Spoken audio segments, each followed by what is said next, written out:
വേഷം കാണുമ്പോ തന്നെ അതിലേക്ക് ഗസ് ചെയ്യണം അല്ലെ? അതെ തീർച്ചയായും. അതെ അതെ, ഇത് ഏതാ നൃത്തമെന്ന് അതിലേക്ക് ഗസ് ചെയ്യണം. അതിലേക്ക് കിട്ടുന്നുണ്ടോ? കണ്ടിട്ട് കേരള നടനമാവാനാണ് സാധ്യത. അത് കറക്റ്റ് ആൻസർ ആണ്. അടുത്ത ചോദ്യം നമുക്ക് പിന്നീട് ചോദിക്കാം. പിന്നെ ചോദിക്കാം. അതെ അതെ, അതിലേക്ക് ഇതിലൊക്കെ നല്ല പിടിയാണ്, അതുകൊണ്ട് അതല്ല അതെ അതെ, അതിലേക്ക് എനിക്ക് തോന്നുന്നു അതിലേക്ക് നൃത്തം അറിയാമായിരിക്കും അല്ലെ? ഇല്ല, ഏതായാലും അതുല്യ ആസ്വാദകയാണ്. ഇല്ല, അതിലില്ല എന്ന് പറഞ്ഞു. സേഫ് ആക്കി. അതുല്യ അതെ, ആസ്വാദകയാണ്. അപ്പൊ സേഫ് ആയിട്ടുണ്ട്. അതുല്യ കലാകാരിയല്ല. അപ്പൊ കലാകാരി അല്ലാത്തവരെ ലോകം അംഗീകരിക്കില്ല എന്നൊക്കെ പറഞ്ഞ സിനിമ ഡയലോഗ് ഉണ്ട്. അതെ അതെ അതെ, അത് ചെറിയ ചാൻസ് കൊടുക്കാം. അപ്പൊ ഏതായാലും നമുക്ക് വേറെ സമയമൊന്നുമില്ല. അപ്പൊ നമുക്ക് കലാകാരി ഒന്ന് പരിചയപ്പെടണം. ആദ്യം പരിചയപ്പെടണം. പേരെന്താ? ഗൗരി നന്ദ. എവിടെ വീട്? എവിടെയാ? മലപ്പുറം തിരൂര്. എത്രയിലാ പഠിക്കുന്നത്? 10ല്.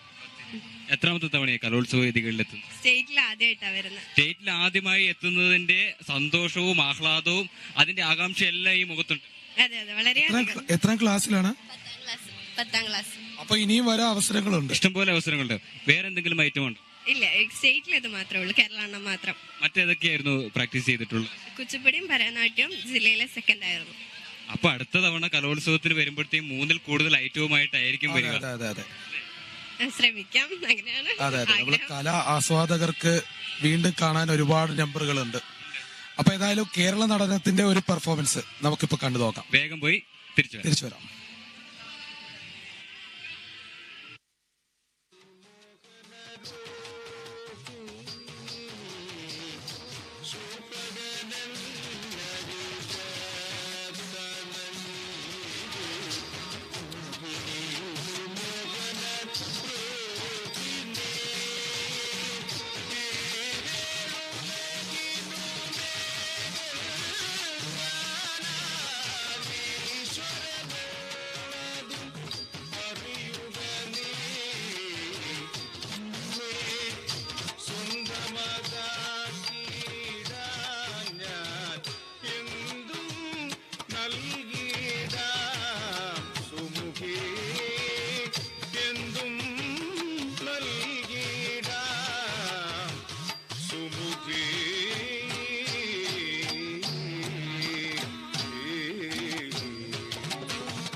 എങ്ങനെയുണ്ടായിരുന്നു പെർഫോമൻസ് വിഷ്ണു? ഗംഭീരമായിരുന്നു.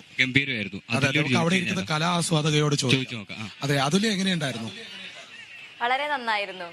ഇത്രയും വെയിലത്ത്, അതും കാലിന് ചെരുപ്പ് പോലും ഇടാതെയാണ് ആ വെയിലത്ത്, ആ പൊള്ളുന്ന നിലത്ത് കളിക്കുന്നത്. വളരെ നന്നായിരുന്നു. അതെ, അവരുടെ ഡെഡിക്കേഷൻ അങ്ങനെയാണ്. അവരുടെ ഹൃദയത്തിലെ തീയാണ് ഈ വെയിലൊന്നും അവർക്കൊരു പ്രശ്നമില്ല. അല്ല, ഒട്ടും പ്രശ്നമല്ല. ഈ വെയിലത്ത് നിന്ന് കളിക്കാൻ, അതായത് ഈ നൃത്തം ചവിട്ടുമ്പോൾ ആ വെയിലുണ്ടായിരുന്നിട്ടും നമ്മളെ സമയം കുറച്ചു കൊടുക്കുമ്പോൾ തന്നെ വിഷമമുണ്ട്. പെട്ടെന്ന് തീർത്തത് പോയി. അതെ അതെ. അപ്പൊ ഏതായാലും ഇനിയും നമുക്ക് അതിഥികളുണ്ട് പെർഫോമൻസ് ചെയ്യാൻ. അപ്പൊ ഇനി അതില് ചോദിച്ചതുപോലെ വേറെ ജില്ലകളിൽ നിന്നുണ്ടോ എന്നൊക്കെ നമുക്ക് ഇനി കണ്ടെത്തേണ്ടിയിരിക്കുന്നു. കൂടുതൽ ആളുകൾ ഇപ്പൊ നമ്മൾ മലപ്പുറം വരെ എത്തിയിട്ടുണ്ട്. അപ്പൊ തീർച്ചയായിട്ടും നന്ദിയുണ്ട്. എന്തായാലും ജോസഫും വിഷ്ണുവും മറ്റ് ജില്ലകളിലെ